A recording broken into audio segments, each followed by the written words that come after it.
Hello students.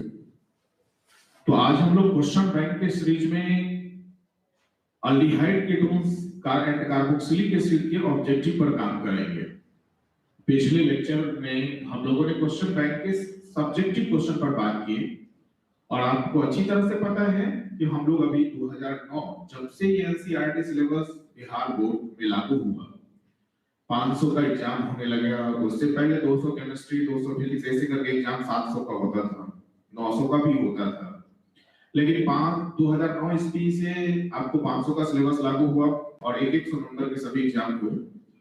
तो उस वर्ष से आप पढ़ रहे हैं, मतलब एनसीईआरटी सिलेबस को लागू किया गया। इसलिए क्वेश्चन बैंक हमेशा हम 2009 ईस्वी से लेके आप पर को काम करवाते हैं। तो 2009 से लेके 22 तक की क्वेश्चन पर काम करते हैं और आप सब स्टूडेंट मतलब कैंडिडेट जो है वो 2023 में एग्जाम देने वाले हैं। हम लोग एल्डिहाइड और कीटोन्स के सब्जेक्टिव क्वेश्चन पर काम कल के क्लास में किए हुए हैं और आज का क्लास हमारा जो होगा वो होगा ऑब्जेक्टिव का। और हमारा मुख्य मुद्दा ये है, ये नहीं है कि आपको हम क्वेश्चन बैंक बना रहे हैं, बता रहे हैं।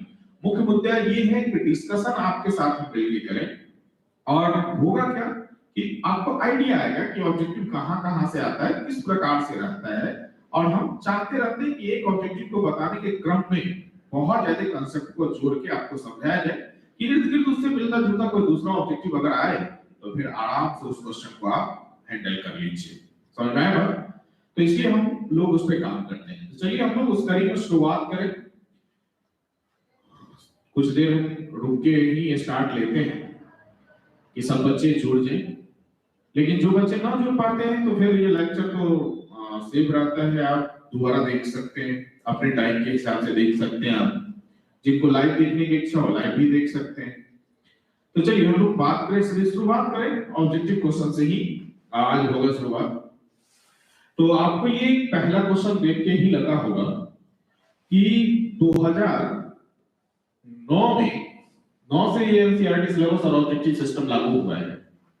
तो 2009 में क्वेश्चन आया ही नहीं, एक भी ऑब्जेक्टिव नहीं आया एल्डिहाइड कीटोन से। 2010 में भी नहीं आया, आया सीधे कहां से? तो 2011 से।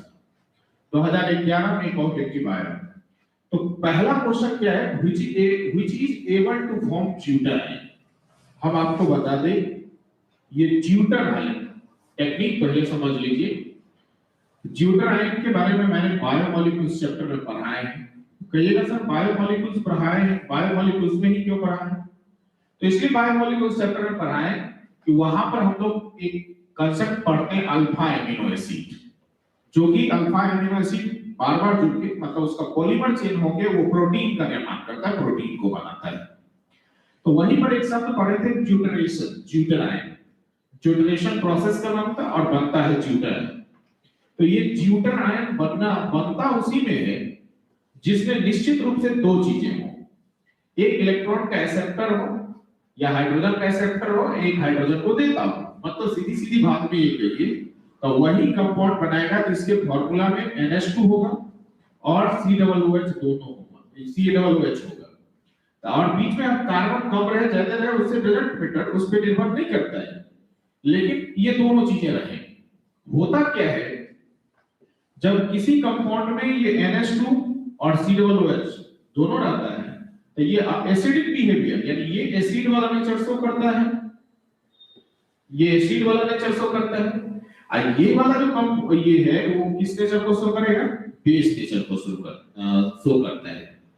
फलतः ये वाला हाइड्रोजन को ये हाइड्रोजन ये अमोनिया ग्रुप जो है मतलब एमिक ग्रुप जो है NH2 ग्रुप ये रिसीव करता है। फलतः इस पे आ जाता है माइनस, इस पे आ जाता है प्लस। और जैसे ही माइनस प्लस आता है तो उसका हम लोग नाम क्या देते हैं? Tutor ion. तो कहने का मीनिंग मेरा ये है कि ट्यूटर आयन वैसे ही कंपाउंड में बनेगा जिसके फार्मूला में मॉलिक्यूलर फार्मूला में NH2 एमिक ग्रुप और COOH। अब जरा चारों को चेक कीजिए। ई भाई साहब में CH3NO2 है तो इसमें कदाचित नहीं बनेगा, ये तो पहले आप समझ गए हैं। क्लियर? ठीक है। इसमें आ जाइए तो देखिए COOH तो है लेकिन NH2 इसमें नहीं है। ई फार्मूला में देखिए तो NH2 है तो COOH नहीं है।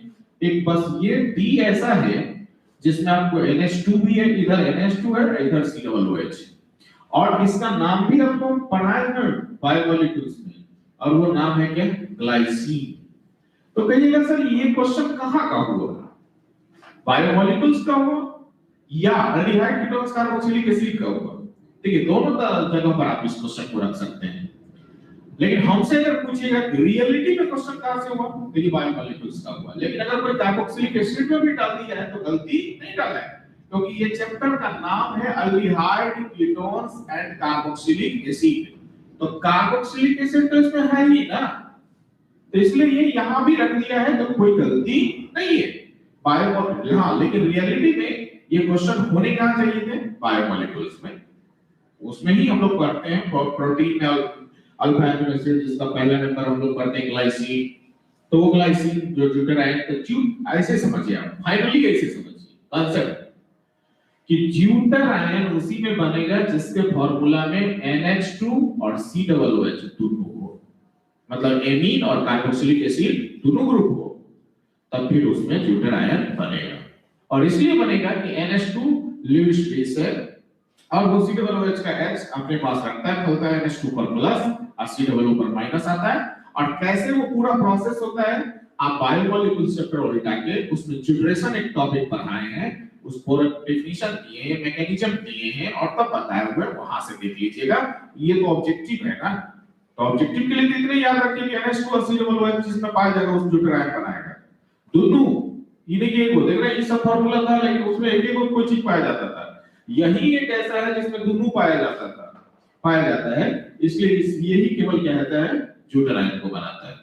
ठीक है, तो पूछ रहा था कौन ड्यूटेराइन बनाता है। चलिए, तो पहला ऑब्जेक्टिव हो गया। नेक्स्ट चलिए हम लोग अगला क्वेश्चन है हमारा, कहता है कि अगर हम ड्राई डिस्टिलेशन कैल्शियम फॉर्मेट का करेंगे तो क्या बनेगा। ये क्वेश्चन हम लोग सब्जेक्टिव में भी बनाए हैं। कैल्शियम फॉर्मेट का यहां मीनिंग है फॉर्मिक एसिड में कैल्शियम जुड़ा है।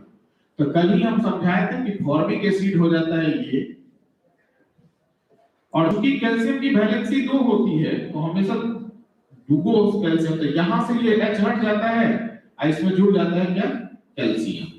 कैसे हटता है तो वो भी मैंने सब्जेक्टिव बताए थे कि CaOH का होल ट्वाइस होता है, मतलब और समझाएं क्लियर से तो हम आपको बता दें कि ये होगा H, यहां होगा H, आई कैल्शियम हाइड्रोक्साइड, तो CaOH का होल ट्वाइस, तो CaOH का होल ट्वाइस, ये वाला OH यहां का H वाटर बन के, ये वाला OH यहां का वाटर बन के, एक कैल्शियम दोनों के बीच में आ जाता है।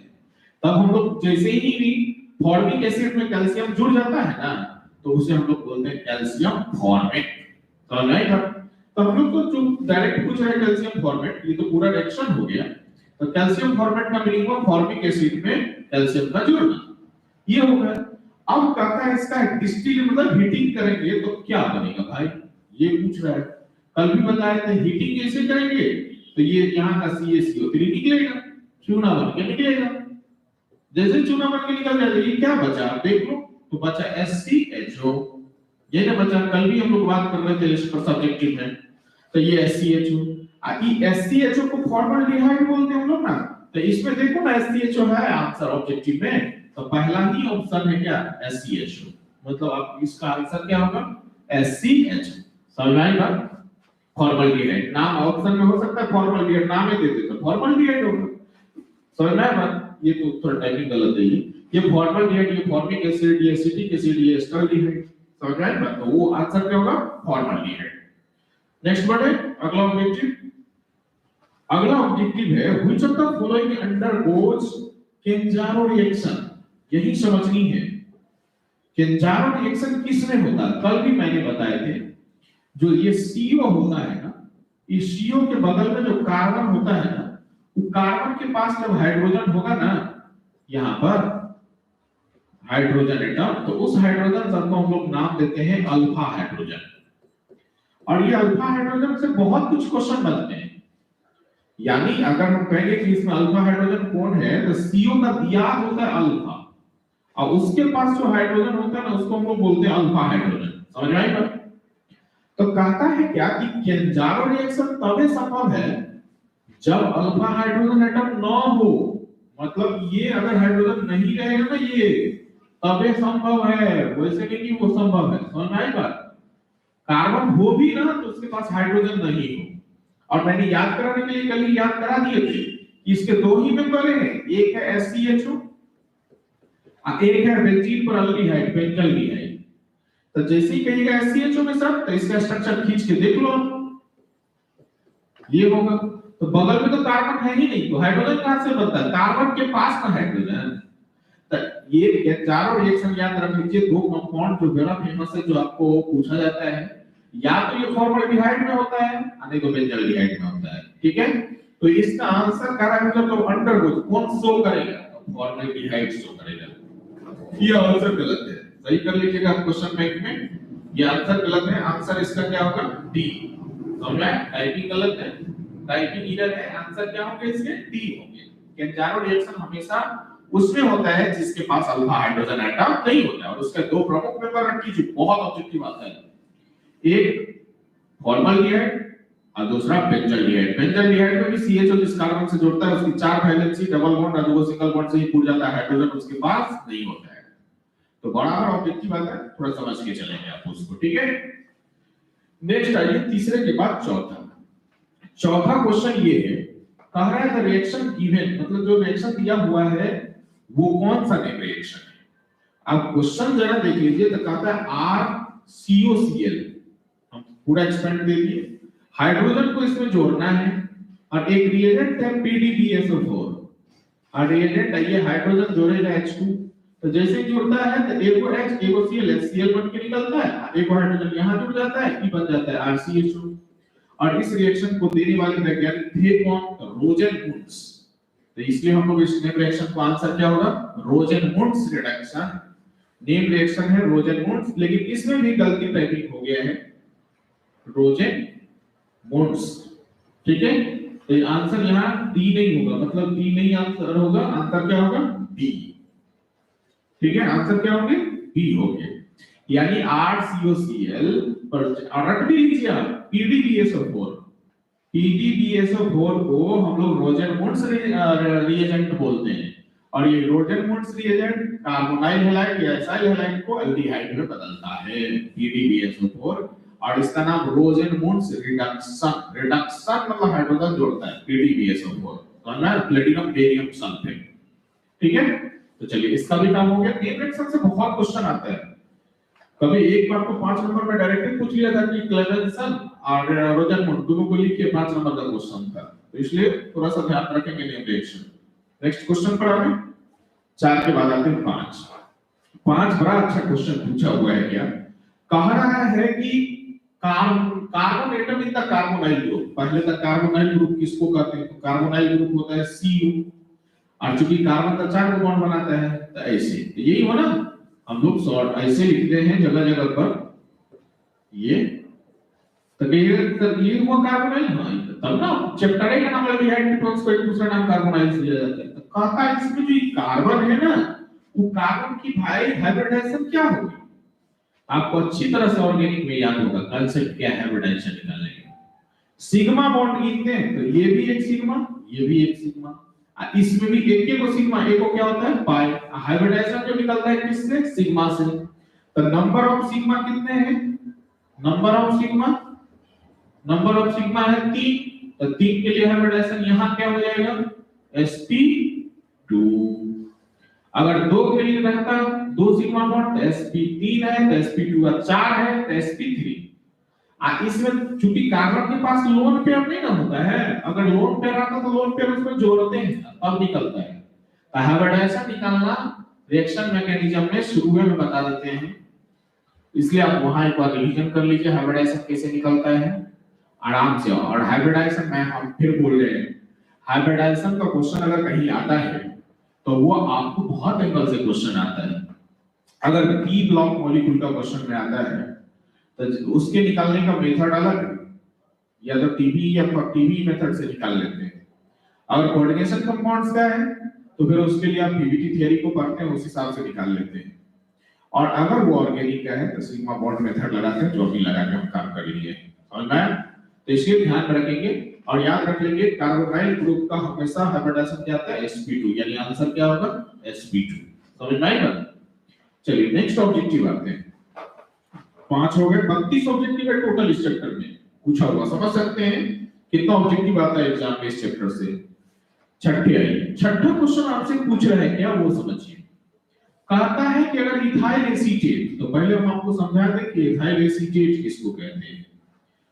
एसीटेट मतलब एसिटिक एसिड में इथाइल को जोड़ना है, तो एसिटिक एसिड हो गया CH3C OH, ये हुआ एसिटिक एसिड, ठीक है। अब ये एसिटिक एसिड में कहता है इथाइल जोड़ दीजिए, तब ना इथाइल एसीटेट होगा, यानी C2H5 जोड़ दीजिए। अब कहता है इसका आप मिथाइल मैग्नीशियम ब्रोमाइड से रिएक्शन करा दीजिए, CH3MgBr। कहता है जब रिएक्शन कराएंगे तो ये तो रिएक्शन बन के अल्कोहल बनेगा, ये तो हम भी जानते हैं, लेकिन क्योंकि ग्रिगनार्ड रिएजेंट का रिएक्शन है, ग्रिगनार्ड रिएजेंट से रिएक्शन में आपको याद होगा कि वो प्राइमरी सेकेंडरी टर्सरी सब तरह के अल्कोहल को बनाता है, लेकिन ये भी आपको याद होगा कि जब एक आर ये है, एक आर ये है, एक आर ये होगा, तो तीन तीन को आर जुड़ेगा अल्काइल ग्रुप, और तब जो अल्कोहल बनेगा OH, तो ये कौन डिग्री अल्कोहल होगा भाई? ये तो 3 डिग्री अल्कोहल ना होगा रिएक्शन के बाद, यानी एक आर पर ये CH3 रहेगा, एक आर पर ये C2H5 रहेगा, एक आर पर ये CH3 रहेगा, और ई वाला कार्बन यहाँ रहेगा, एक ऑक्सीजन के साथ H आएगा, और वो OH जो है वो G के साथ बाहर जाएगा। हाइड्रोलिसिस होता है रिएजेंट, जब भी ग्रिगनार्ड का रिएक्शन होता है तो एक स्टेप उसमें बढ़ जाता है, H2O का रिएक्शन, तो H2O भी आएगा। तो ओवरऑल हर आर पर डिग्री तो भाई कौन डिग्री होगा, तब अल्कोहल कौन डिग्री? 3 डिग्री ना। अब 3 डिग्री अल्कोहल मतलब कौन? टर्सरी ना। आंसर यानी कौन सा अल्कोहल देगा? ये टर्सरी अल्कोहल देगा। लेकिन अगर यहीं पर एक और रहता अल्काइल, तो ये अल्काइल वो अल्काइल मिलके क्या देता है? सेकेंडरी देता। लेकिन SCHO करके हम लोग बनाते तो प्राइमरी देता, समझ में आया? तो ये तो बोल रहा है जिसमें ये हमको टर्सरी देगा अल्कोहल, ठीक है। चलो 6 के बाद 7 कहता है which of the following compound most reactive towards nucleophilic addition। सबसे पहले मैंने आपको अल्डिहाइड और कीटोन में रिएक्टिविटी ऑर्डर को समझा रहे थे, तो सबसे पहले वहां क्या समझाया है कि कोई भी अल्डिहाइड और कीटोन है वो एसिडिक कैरेक्टर किसका ज्यादा होगा किसका कम, तो उसके लिए सिंपल आप समझ लीजिए, सिंपली आप उसको बता सकते हैं कि अल्फा हाइड्रोजन एटम जिसके पास ज्यादा होता है वो उतना ज्यादा एसिडिक होता है, जिसके पास अल्फा हाइड्रोजन एटम कम होता है वो कम एसिडिक होता है। लेकिन रिएक्टिविटी ठीक उल्टा होता है, ये सिखा दिए हुए हैं। तो इसमें आप जरा देखिए, तो इधर से भी इलेक्ट्रॉन पुशिंग ग्रुप, इधर से भी इलेक्ट्रॉन पुशिंग ग्रुप, इधर से भी इलेक्ट्रॉन पुशिंग ग्रुप, इधर से भी इलेक्ट्रॉन पुशिंग ग्रुप, इधर से भी इलेक्ट्रॉन पुशिंग ग्रुप, इधर से, लेकिन इधर से तो एक के साइड से है, तो ये तो बैलेंस कर रहा है, लेकिन यहाँ बैलेंस नहीं हो रहा है। ये तीनों का तीनों मेंबर किसका है? कीटोन का। ये जो CHO है ये है मेंबर किसका? अल्डिहाइड का। ये ना आपको पूछ रहा है रिएक्टिविटी, तो रिएक्टिविटी हम अंतर जब लिखे थे अल्डिहाइड और कीटोन में, तो वहां समझा दिए ना कि एसिडिक कैरेक्टर कीटोन का ज्यादा होता है क्योंकि उसमें दोनों साइड में अल्फा हाइड्रोजन एटम होता है, लेकिन अल्डिहाइड का एक साइड में अल्फा हाइड्रोजन एटम होता है, तो इसलिए उसका कम होता है एसिडिक कैरेक्टर। लेकिन कीटोन में दोनों साइड होता है अल्फा हाइड्रोजन, इसलिए एसिडिक कैरेक्टर ज्यादा है। लेकिन एसिडिक कैरेक्टर का ठीक उल्टा होता है रिएक्टिविटी ऑर्डर, तो इसलिए इन सब है कीटोन और एल्डिहाइड, रिएक्टिविटी एल्डिहाइड का ज्यादा होता है, कीटोन का कम होता है, क्योंकि इसके पास अल्फा हाइड्रोजन एटम दोनों साइड से बैलेंस हो जाता है, ये बैलेंस नहीं होता है, इसलिए ये ग्रुप तुरंत रिएक्शन करता है। इसके आंसर क्या हो जाएगा? ज्यादा रिएक्टिव मतलब अल्डिहाइड यानी बी। समझ में आई बात? चलिए अगले क्वेश्चन पर चलते हैं। अगला क्वेश्चन तो फिर वही है, इसमें समझाना नहीं है, अभी अभी बात किए थे कि COX यानी RCOX पर अगर हम लोग PDBSO4 का रिएक्शन करते हैं तो वो नेम रिएक्शन कौन सा है जिसमें हाइड्रोजन जोड़ते हैं? तो ये क्वेश्चन दोबारा रिपीट है, मतलब कौन सा आंसर होगा? रोजेनमोन्स।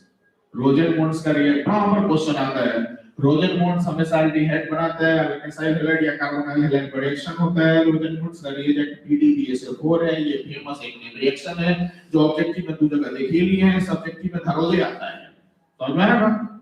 इसलिए आप उसको क्लियर कर लेंगे। नेक्स्ट आते हैं हम लोग, ये क्वेश्चन नंबर कितने थे? 8 के बाद 9। कहता है कि एक ऑर्गेनिक कंपाउंड ऐसा है जो आयोडोफॉर्म टेस्ट भी देता है और फिर टॉलरेंस टेस्ट भी देता है, ऐसा कौन सा है? सबसे पहले देख लीजिए आयोडोफॉर्म टेस्ट के बारे में आप जान लो। बार-बार हम बोल रहे हैं आयोडोफॉर्म टेस्ट इथाइल अल्कोहल देता है, इथाइल अल्कोहल को ऑक्सीडेशन करके एक कंपाउंड और बनता है और वो कंपाउंड बनता है एस्टल्डिहाइड CH3CHO, तो ये भी देता है। एक जो होता है वो एसीटोन देता है, कीटोन जिसको बोलते हैं। तो ये तीनों के बारे में आप रट लीजिए। ये तीनों ऐसे कंपाउंड हैं जो सब के सब हैलोफॉर्म टेस्ट देता है। हैलोफॉर्म का मतलब हुआ आइडोफॉर्म या क्लोरोफॉर्म टेस्ट, ठीक है, और फिर सब नहीं देता है। तो यहां पर आप जरा गौर से देखेंगे तो ये है इथाइल अल्कोहल और ये है आपका एसीटोन, ये है आपका सेकेंडरी अल्कोहल, ये है एस्टल्डिहाइड। तो भाई यहां समझने की बात है, तो बड़ा कंफ्यूजन वाला शब्द आ गया। ये पूछ रहा है कि आइडोफॉर्म टेस्ट तो पहले देता हो, तो भाई ये तो देख लीजिए, ये एस्टल्डिहाइड आइडोफॉर्म टेस्ट देगा, इथाइल अल्कोहल देगा, फिर ये आपका मतलब एसीटोन देगा, तो ए बी बी और सी बी, लेकिन ई नहीं देगा। इसलिए नहीं देगा कि ये आपका आ गया सेकेंडरी फॉर्म, मतलब ये नहीं देगा। लेकिन हाँ, लेकिन अब जो है क्वेश्चन करा Tollens reagent silver mirror test.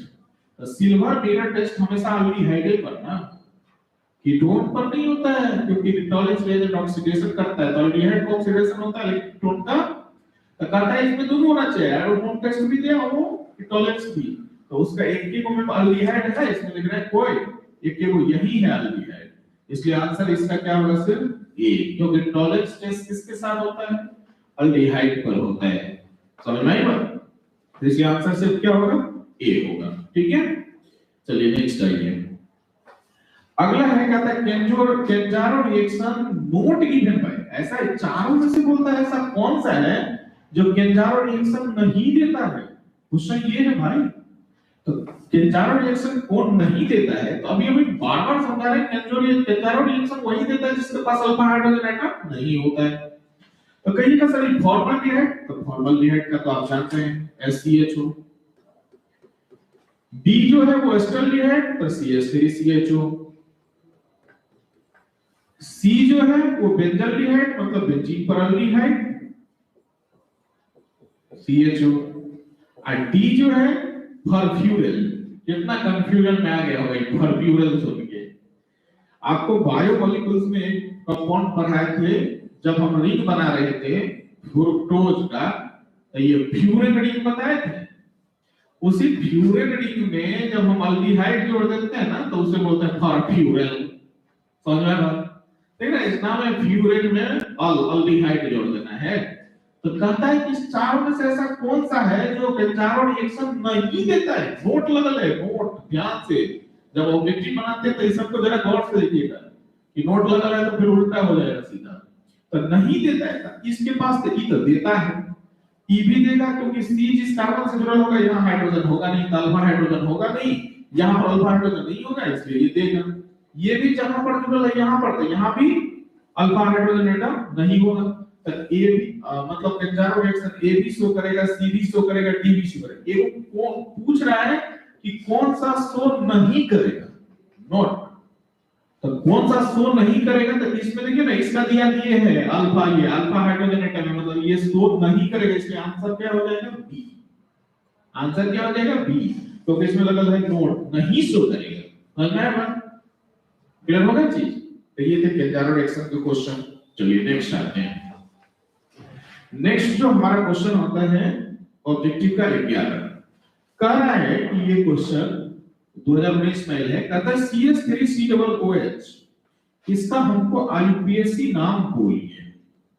तो CH3COOH का IUPAC नाम अगर हमको बोलना है तो सबसे पहले तो कार्बन गिन लीजिए।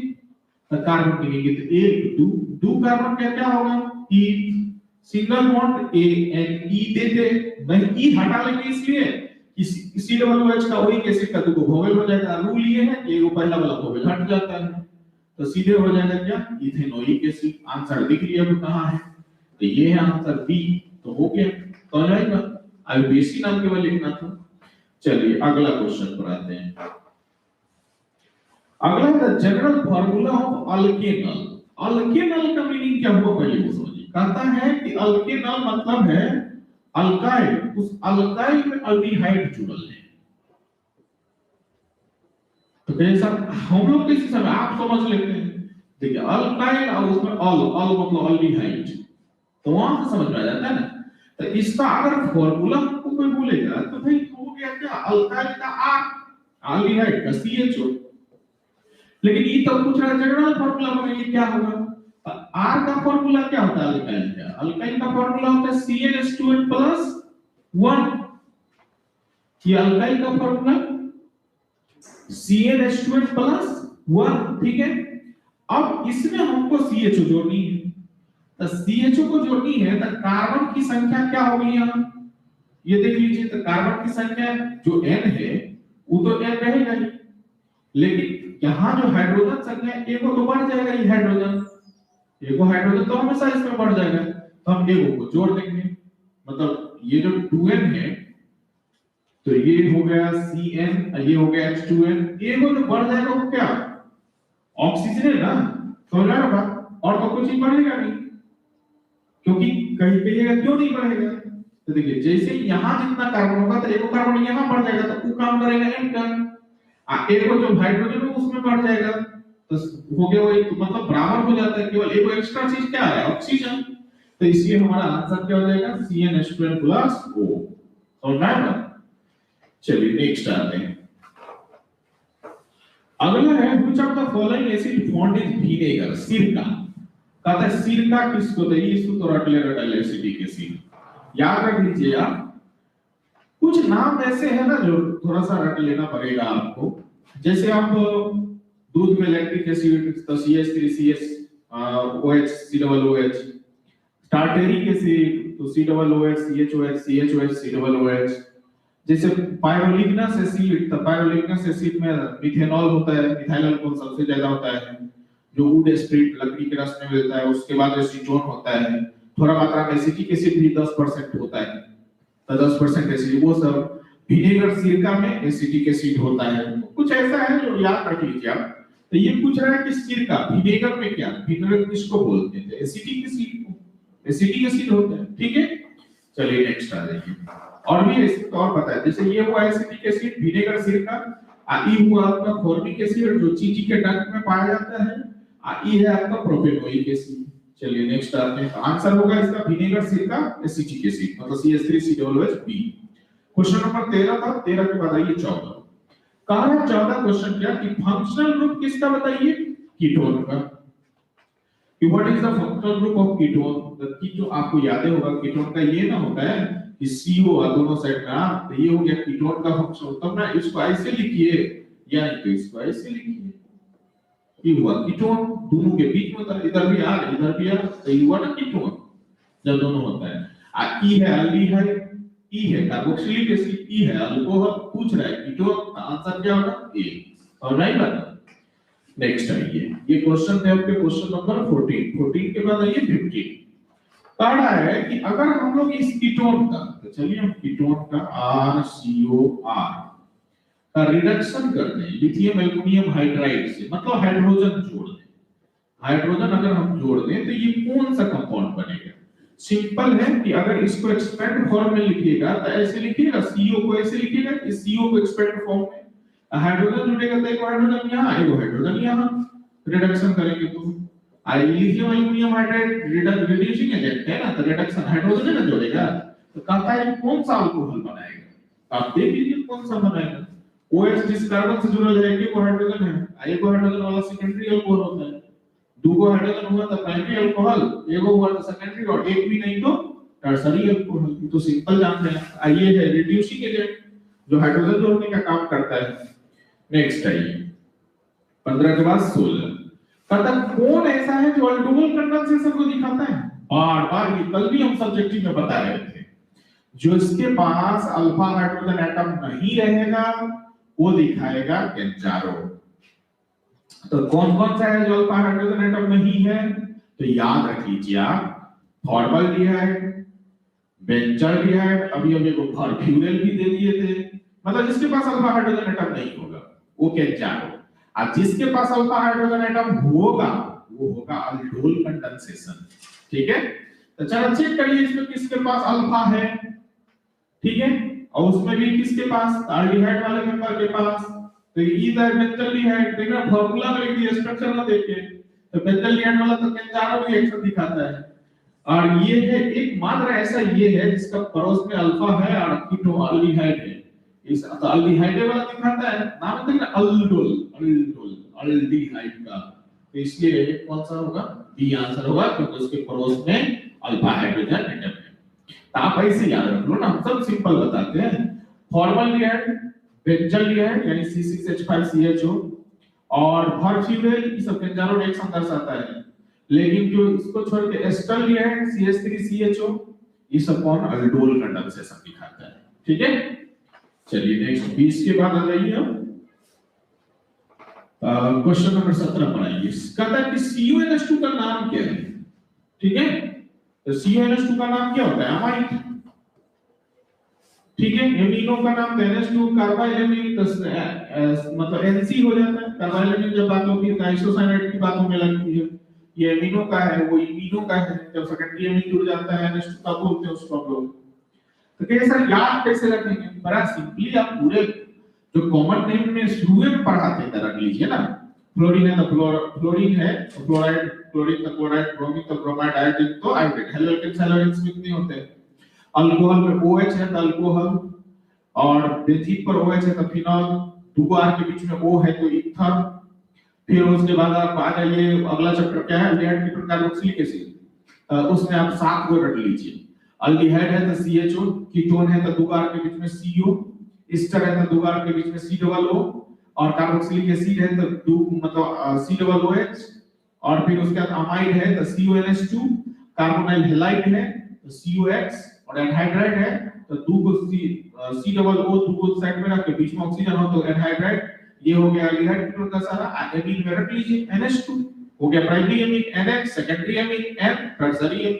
समझ गए आप, इतना फंक्शन रूप सब याद रखिए, वो जो शुरू में लिखा भी दिए होंगे जब। चलिए 17 के बाद आते हैं 18 है organic acid silver mirror test कौन सा देता है। तो मैंने पहले ही बोल दिए थे कि silver mirror test Tollens reagent test का ही दूसरा नाम है सिल्वर मिरर टेस्ट, और अल्डिहाइड दिखाता है कीटोन नहीं दिखाता है।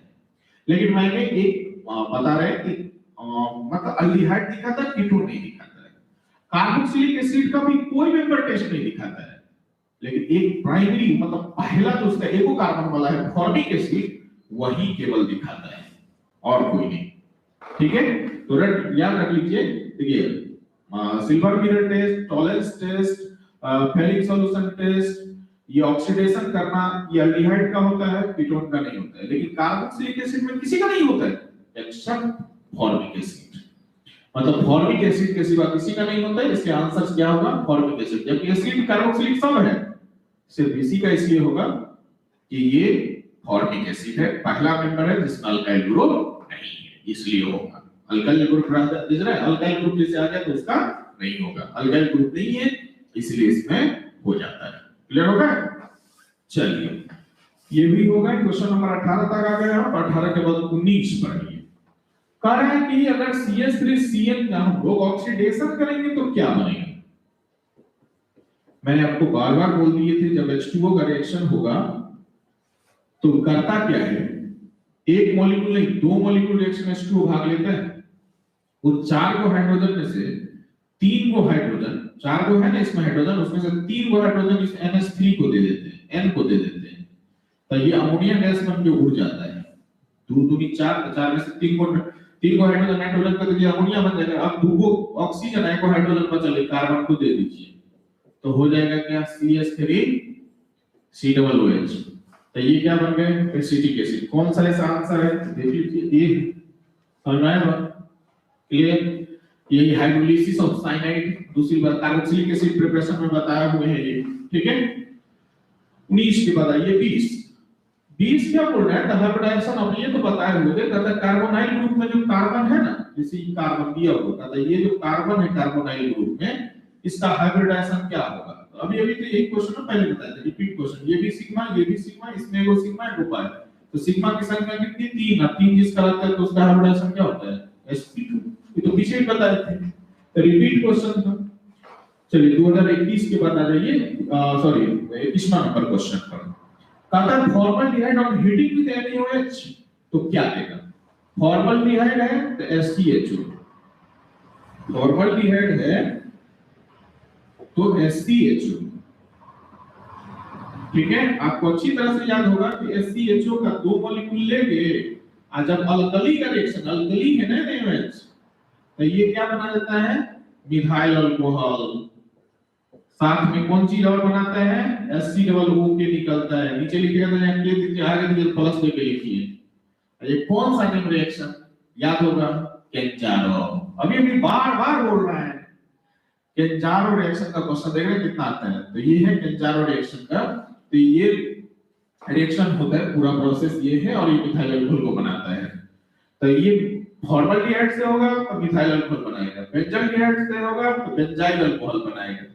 समझ में? फॉर्फ्यूरेल को देखिए ना, तो फॉर्फ्यूरेल का बेंजाइल फॉर्म आ जाएगा, CH2 आगे लग के हो जाएगा, ठीक है। चलिए केंजारो रिएक्शन ये क्या बोल रहे हैं? मिथाइल अल्कोहल बनेगा ना, तो मिथाइल अल्कोहल आंसर कौन है? C, तो C बनेगा, ठीक है। ये है मिथाइल अल्कोहल। इसका नाम क्या होगा? CH3 का नाम मिथाइल और OH का नाम अल्कोहल, तो नाम क्या हो गया? Methyl alcohol. समझ में आई बात? चलिए क्वेश्चन नंबर 21 के बाद 22 पर आइए। Which of the following undergoes aldol condensation? बार-बार हम बोल रहे हैं क्या कि केंजारो अल्डोल का घरेलू एटम क्वेश्चन आता है। तो ये केंजारो है तो अल्फा हाइड्रोजन एटम नहीं होना चाहिए, अल्डोल है तो अल्फा हाइड्रोजन एटम होना चाहिए, वो भी किसमें? एल्डिहाइड में। तो चलिए जरा देखते हैं इसमें किसमें कहता है which of the following undergoes, मतलब कौन दर्शाएगा। तो इसी के पास तो बगल में अल्फा है, ये तो ऊपर से तो एल्डिहाइड ये 3 को है, नहीं तो ई तो इथर है। इथर कहां से दिखाएगा? Ether alcohol phenol ether, aldehyde के चक्कर में थोड़े है। तो इसलिए यही 3 को है जो एल्डिहाइड कीटोन में है, और उसी में अल्डोल केंजारो करते हैं।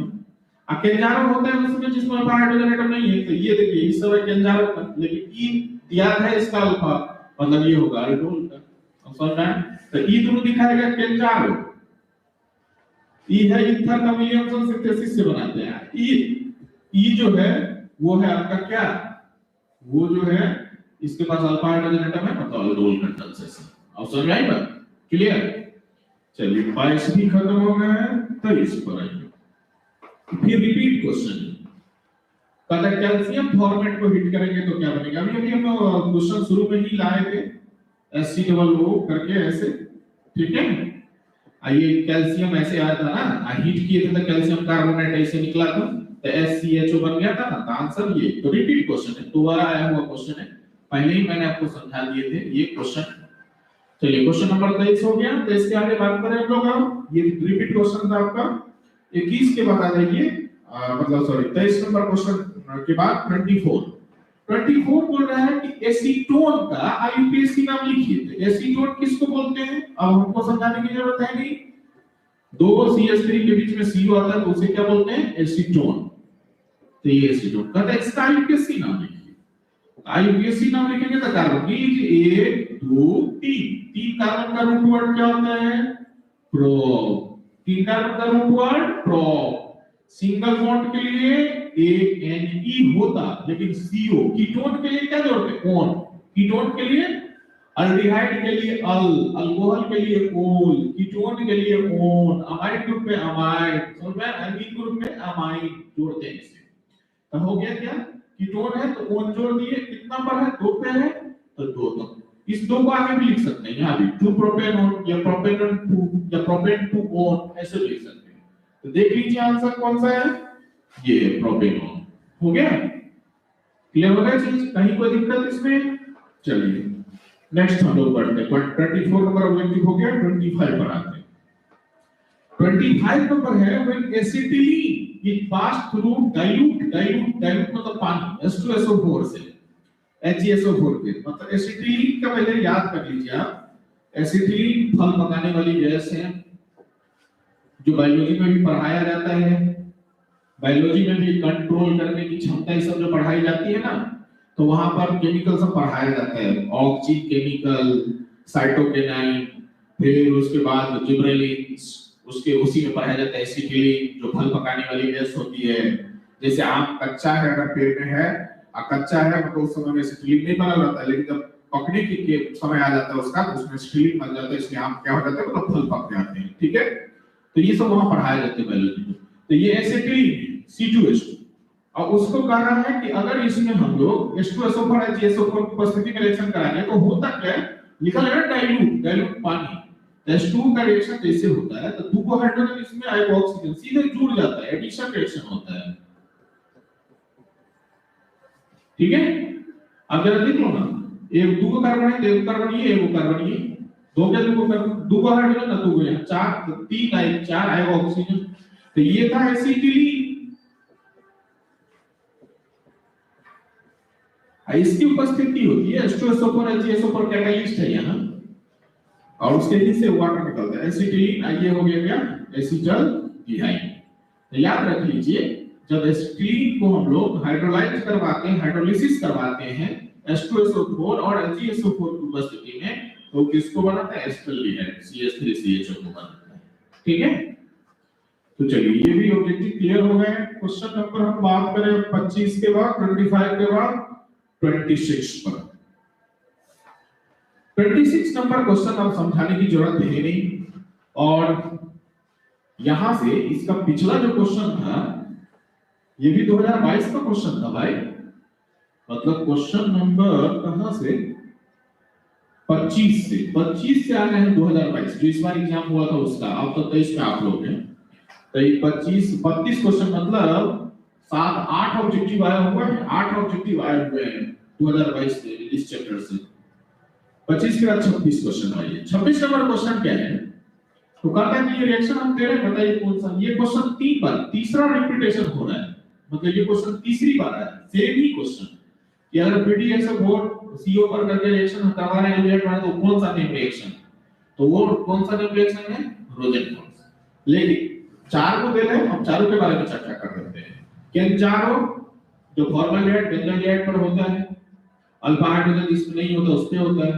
रोजेनफॉर्स PDSO4 उसकी रिएजेंट है, केंजारो का अल्कली है। हैलोफॉर्म रिएक्शन जिससे क्लोरोफॉर्म हाइड्रोफॉर्म बनता है। ठीक है, क्लेमेंसन क्या होता है, क्लेमेंसन का रिएजेंट होता है ZnHCl, जो इस परिभाषा हम लोग को सब्जेक्टिव में अच्छा खासा दिए हैं। तो रोजेनफॉर्स का क्या होता है, PDSO4। तो नहीं पता, चलिए नेक्स्ट आते हैं। ये भी हो गए आपके क्वेश्चन नंबर 26 के बाद हम लोग बात करें किस पर, 27। कहता है फिर वही डज नोट, समझने वाली बात है, नोट अल्डोल। ये दिमाग लगाना, नोट कहता है अल्डोल कौन सा नहीं देगा, तो कौन सा नहीं देगा, तो ये देखना पड़ेगा। पहला है मीथेनॉल, तो मीथेनॉल का मतलब क्या हुआ कि ये हुआ SCHO। तो कि सर आप कैसे समझ लिए ये मीथेनॉल है, तो कार्बन की संख्या 1 है तो मीथाल्डिहाइड है, तो ऑल मीथेनॉल। तो मैं फॉर्मल्डिहाइड का IPSC नाम है मीथेनॉल। अब दूसरा जो B है वो है इथेनॉल। तो इथेनॉल मतलब 2 कार्बन, तो 2 कार्बन, अल मतलब अल्डिहाइड, देख लीजिए इसमें 2 कार्बन है, अल्डिहाइड।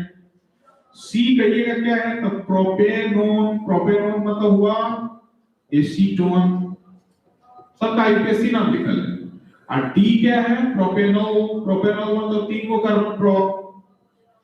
कहता इसमें है कि कौन ऐसा है जो अल्फा मतलब अल्डोल कंडेंसेशन नहीं दिखाएगा। तो अल्डोल कंडेंसेशन उसी में होता है जिसके पास अल्फा हाइड्रोजन एटम होता है। इसके पड़ोस में कार्बन है, अल्फा है, इसके दोनों साइड में अल्फा है, अल्फा है का हाइड्रोजन। इसमें भी देख रहे हैं, इसके पड़ोस में अल्फा है, अल्फा इसमें भी है, इसमें भी है, इसमें भी। खाली इसका तो दिया में कार्बन ही नहीं है भाई, तो इसलिए इसमें अल्डोल कंडेंसेशन नहीं होगा। तो कहिए सर इसमें कौन सी होगा, तो केंजारो होगा। समझ में, इस सब में केंजारो नहीं होगा, अल्डोले होगा, इसमें केंजारो ही होगा। समझ में, तो ये पूछता रहा है नोट ना, तो नोट है तो जिसमें नहीं होगा, तो नहीं तो इसमें नहीं होगा ना। अब समझ में बात, सबका IPSC नाम सब था उसमें। चलिए ये भी क्लियर हो गया। 27 के बाद आ रहा है किस पर, 28। कहता है कि ये बहुत अच्छा क्वेश्चन है, लेकिन ऑनर्स का क्वेश्चन आगे है। ऑनर्स में ये पूछा जाता है, आपके सिलेबस में तो नहीं था, नाम की चर्चा है बस, लेकिन चलिए समझा देते हैं। Formaldehyde reacts with ammonia to form compounds. एक कंपाउंड अच्छी तरह से जानते हैं, फॉर्मल्डिहाइड। ये रिएक्शन करता है किसके साथ, अमोनिया के साथ, और इसका एक कंपाउंड बनता है क्या, तो बेंजीन के जैसा कंपाउंड बनता है इस तरह से।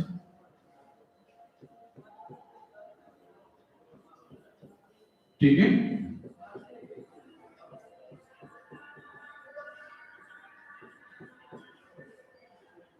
बीच में एक और नाइट्रोजन आता है,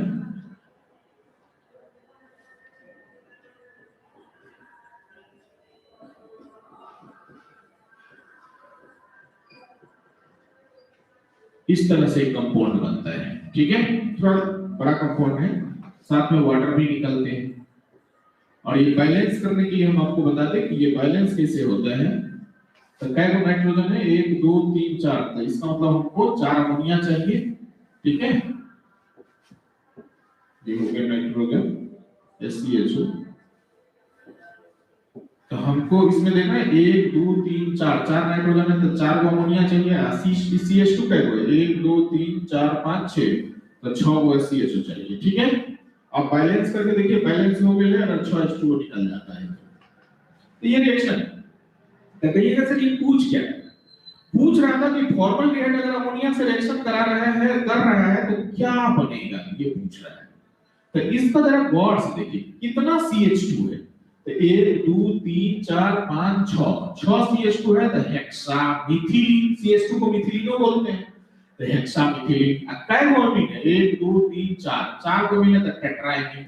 यानी आंसर क्या होगा, हेक्सामिथिलीन टेट्राइमीन।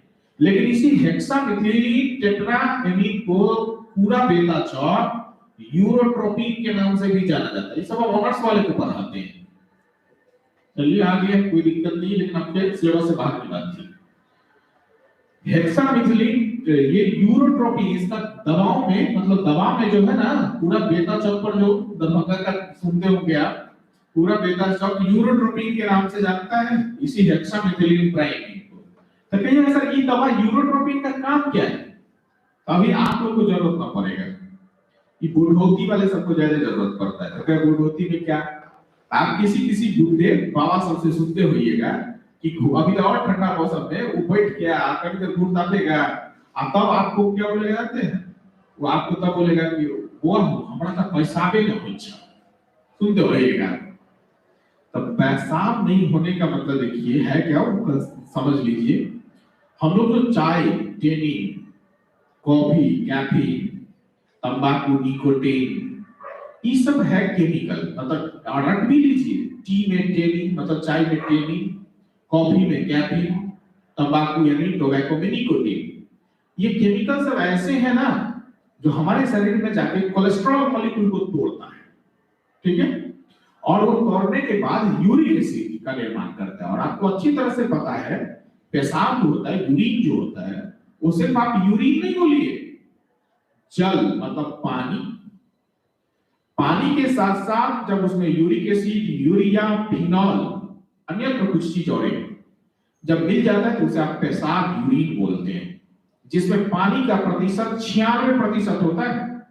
96% पानी होता है और 4% में और आ जाते हैं यूरिया, यूरिक एसिड, फिनॉल, ये सब आ जाता है। और इस मिक्सचर को आप बोलते हैं क्या, पेशाब, यूरिन, जो आप अपने एक रिप्रोडक्टिव अंग से निकाल देते हैं उसको बाहर। एक्सक्रेटरी अंग, उत्सर्जी अंग, किडनी के थ्रू ये सब सारा बनता है, मतलब फिल्ट्रेशन होता है, और वो आपके ब्लैडर होते हुए सीधा पेनिस या वेजिना वेजाइना होते हुए वो सीधा बाहर जाता है। तो कहता है कि कभी-कभी क्या होता है कि इस कोलेस्ट्रॉल मॉलिक्यूल को तोड़ने की जो जिम्मेवारी होती है निकोटीन, मतलब हमारे शरीर के अंदर जो केमिकल बनता है उसका, वो भूल जाता है। तो ये कैसे भूलता है, तो हम लोगों में आजकल एक नया ट्रेंड बन चुका है चाय पीने का, कॉफी पीने का। अब पहले के समय में क्या था कि लोग बड़े हो गए, देखते होइएगा कि बचपना है, जब मतलब उम्र जिसका 18 20 25 30 है, तो चाय नहीं पीते जनरली, अपना काम किया बस हो गया। तो यंग पीरियड में क्या हुआ, तो उसका बॉडी अपने जानता है कि हमको कोलेस्ट्रॉल को तोड़ने, यूरिक एसिड बना के पेशाब से बाहर करना है। लेकिन है क्या कि दिक्कत कहाँ आती है कि अभी के समय में क्या है, लोग कम ही उम्र से चाय पीना शुरू कर देते हैं, तंबाकू खाना शुरू कर देते हैं। तो ये सब समस्या आती है कि तो हमारा शरीर क्या समझता है कि कोलेस्ट्रॉल को तोड़ने की जिम्मेदारी हमारा नहीं है, ये जिम्मेदारी किसका है। तो जो ये चाय पिया है उसमें जो टेनिन था उसका है, ये कॉफी जो पिया है उसमें जो कैफीन था उसका है, तंबाकू जो खाया उसमें निकोटीन है, तो उसका है। तो फलतः हमारा शरीर भूल जाता है कि हमको कोलेस्ट्रॉल को तोड़ना है और यूरिक एसिड बनाना है। फलतः ये काम तोड़ने का करने कौन लगता है? तो टेनिन, निकोटीन, कैफीन, ये सब करने लगता है। जब करने लगता है इस काम को, तो होता क्या है कि कोलेस्ट्रॉल को तोड़ के यूरिक एसिड बना के पेशाब से बाहर निकलता है। तो उस समय में हम लोग को कोई दिक्कत नहीं होता है, अरे ठीक है, हमारा क्या दिक्कत होने वाला है, कोई बड़ा नहीं। लेकिन बुढ़वा साहब ने जो सुन ना, क्यों हुआ पेशाब थोड़ा कर गई है, मतलब ये दर्द कर रही है पेनिस में, मतलब क्या है समस्या? वहां है कि वो सही से कोलेस्ट्रॉल टूटा नहीं, कंप्लीट यूरिक एसिड बना नहीं, तो डिस्टर्ब तो करेगा। तो जैसे ही ये डॉक्टर साहब के पास आप जाइएगा, तो डॉक्टर साहब आपको क्या करेंगे जानते हैं? यही यूरोट्रोपिन दवा जो आप सामने है, जो फॉर्मल्डिहाइड और अमोनिया से मिलकर बनती है, तो ये यूरोट्रोपिन दवा आपको दे देता है। और ये यूरोट्रोपिन दवा बोलता है टैबलेट है, तो ये टैबलेट बोलेगा खाने के लिए, तो कहेगा सर इसका काम वही है जो जब तो कहेगा सर ये शरीर क्यों भूलता है? शरीर पहले तो आपका भूल गया कि हमको तो कॉर्टेनिन, मतलब चाय पी के, कॉफी पी के, नहीं तंबाकू खा के तो दे ही रहा है, तो कोलेस्ट्रॉल को तोड़ रहा है। लेकिन एक सर्टेन उम्र होती है, मतलब 50, 55, 60 वर्ष से जैसे ही क्रॉस कीजिएगा, तो उसके बाद इतना पावर कम हो जाता है उस कॉफी का, मतलब कैफीन का, टेनिन का, निकोटीन का, हमारा शरीर तो पहले भूल गया रहता है। तो कितना कम हो जाता है कि वो कोलेस्ट्रॉल को तोड़ नहीं पाता है, यूरिक एसिड में बदल नहीं पाता है, फलतः हमारा पेशाब करना शुरू हो जाता है, वो डिस्टर्ब करना शुरू हो जाता है, मतलब उसमें थोड़ा टेंशन, मतलब हार्ट ये आ जाता है आपको, पेन के साथ वो पेशाब होता है। तो दर्द के साथ जब पेशाब होता है, तो आप उसको जब दिखाते हैं डॉक्टर के पास, तो यही यूरोट्रोपिन टैबलेट आपको लिख देता है और आपको बोलते हैं डेली रात के खाने के बाद एक टैबलेट डेली खाइए आप। और जैसे ही खाएंगे तो ये पेशाब का, मतलब जो दर्द के साथ पेशाब होता है, वो आपको छूट जाता है। तो इसलिए आप बोल दिए तो बहुत को ऐसा होगा, तो भाई यूरोट्रोपिन जो है ना टैबलेट आती है मार्केट में, वो आप ले लेंगे तो वो सही हो जाता है। या कोई टूटे बुजुर्ग इस तरह की बात करे तो उसको आप सजेस्ट कर सकते हैं ये चीज, ठीक है। तो ये है सामने यूरोट्रोपिन, ये कंप्लीट जो स्ट्रक्चर देख रहा है ना, ये है यूरोट्रोपिन। और उसी को हेक्सामेथिलीन टेट्राएमिन क्यों बोले? क्योंकि 1 2 3 4 5 6 को मिथिलीन है, इसलिए हेक्सामेथिलीन आयनिक 1 2 3 4 को मिथिलीन, इसलिए हेक्सामेथिलीन टेट्राएमिन। ये ऑनर्स वाले सबको हम पढ़ाते हैं पूरा डिटेल में। लेकिन चलिए जब क्वेश्चन आ गया तो यहाँ पर भाषण आपको दे दिया, अच्छा खासा समझा दिए सब बात की कैसे क्या होता है, ठीक है। तो ये था ऑब्जेक्टिव 28वां नंबर 2022 में पूछा गया ऑब्जेक्टिव। अब आते हैं हम लोग 29 नंबर पर, ठीक है। 29 क्वेश्चन बोल रहा है which of the following functional group of an ester. तो एस्टर किसका है भाई? तो सी डबल ओ जब रहेगा बीच में तो एस्टर उसी को बोलते हैं।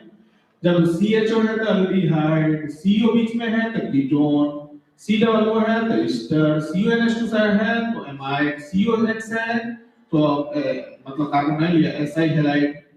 अब एनहाइड्राइड है तो दो C डबल O के बीच में वन ऑक्सीजन, दूसरे एनहाइड्राइड। ना एस्टर बोल रहा है, एस्टर का यही है ना, ये तो एल्डिहाइड है, वो अमाइड है, वो आपका एनहाइड्राइड, यही है एनहाइड्राइड फॉर्मेट। तो इस तरह से क्वेश्चन, ठीक है। तो नेक्स्ट आइए, ये 29 हो गए।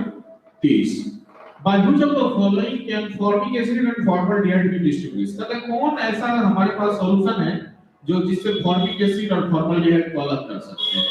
तो फॉर्मिक एसिड और फॉर्मल्डिहाइड के बारे में समझिए। सबसे पहले टॉलरेंस रिएजेंट को सिल्वर मिरर टेस्ट कहते हैं, जो एल्डिहाइड पर लागू होता है। फैलिक सॉल्यूशन ए, फैलिक सॉल्यूशन बी, मिल के फैलिक सॉल्यूशन ऑक्सीडाइजिंग एजेंट होता है, जो एल्डिहाइड पर लागू होता है, कीटोन पर लागू नहीं होता है।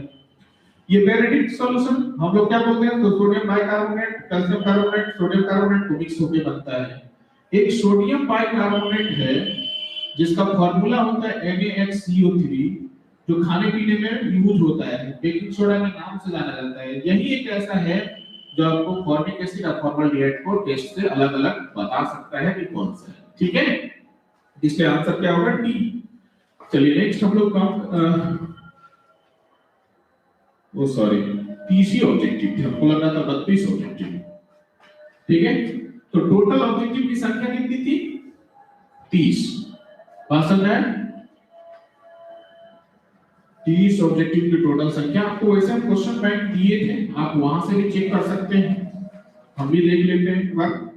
ये क्वेश्चन बैंक जो आपको भी हम दिए हुए हैं, ठीक है। तो ये क्वेश्चन बैंक आपको मिला हुआ है, वहां से आप चेक कर लीजिएगा। तो aldehyde ketone and carboxylic acid में सब्जेक्टिव की संख्या 24 थी, लेकिन ऑब्जेक्टिव की संख्या 32 है। हमको लगा था इस पर टाइपिंग कहीं पर तो छोटा हो गया, ठीक है, तुमको इसमें टाइपिंग में आया नहीं है, हमको याद है कि 32 ऑब्जेक्टिव था, ठीक है, तुमको और ऑब्जेक्टिव है, इसमें है, इसमें नहीं आया था, बोर्ड पर नहीं आया था, इसलिए तुमको ऑब्जेक्टिव को बता देते हैं। 31वां नंबर क्या था?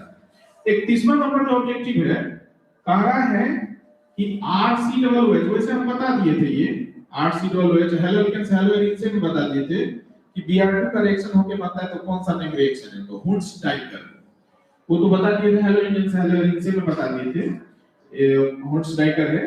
हॉफमैन का ऑप्शन में HBZ हुंट्स-डाइकर हॉफमैन कार्बाइड, लेकिन होगा कौन? हुंट्स-डाइकर। चलिए अगला है पायरोलिग्नस एसिड में क्या होता है?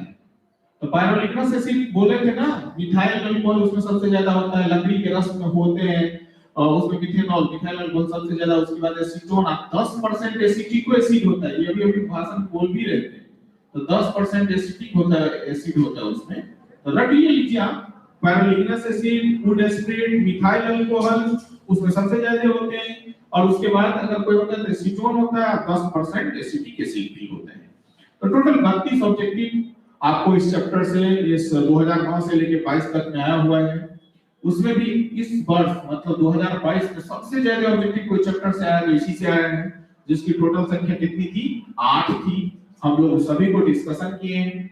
ये दो चैप्टर जो थे वो बहुत बड़े-बड़े चैप्टर थे, मतलब अल्कोहल, फिनोल, ईथर और एल्डिहाइड, कीटोन, कार्बोक्सिलिक एसिड, और इसलिए हम लोग का 2 क्लास लगा, क्योंकि एक रोज सब्जेक्टिव एक रोज ऑब्जेक्टिव करके ऐसे करके हम लोग क्लियर किए, जबकि हेलो एल्केन्स और हेलो एरिन्स में एक ही क्लास में हम लोग कंप्लीट कर लिए हुए थे, क्योंकि वो उससे ज्यादा कम क्वेश्चन आता है, ये दोनों बीच के चैप्टर बड़े चैप्टर है। और अभी जो है, जो हम लोग बात किए हैं, अगला चैप्टर जो होगा वो है एमीन्स। एमीन्स पे छोटा है, फिर भी मतलब एक क्लास में निपटा सकते हैं हम लोग, तो इसलिए कल जो हम लोग काम करेंगे वो एमीन्स चैप्टर पर करेंगे, सब्जेक्टिव ऑब्जेक्टिव दोनों के साथ। 2009 से लेके 2022 तक के क्वेश्चन पर हम लोग बात कर रहे हैं, काम कर रहे हैं। 2023 के आप कैंडिडेट हैं, आप खुद क्वेश्चन मतलब आएगा तो जवाब देंगे, तो फिर हम अगले साल 2023 की भी बात करेंगे, जैसा मेरा सिस्टम है वो हम करेंगे ही।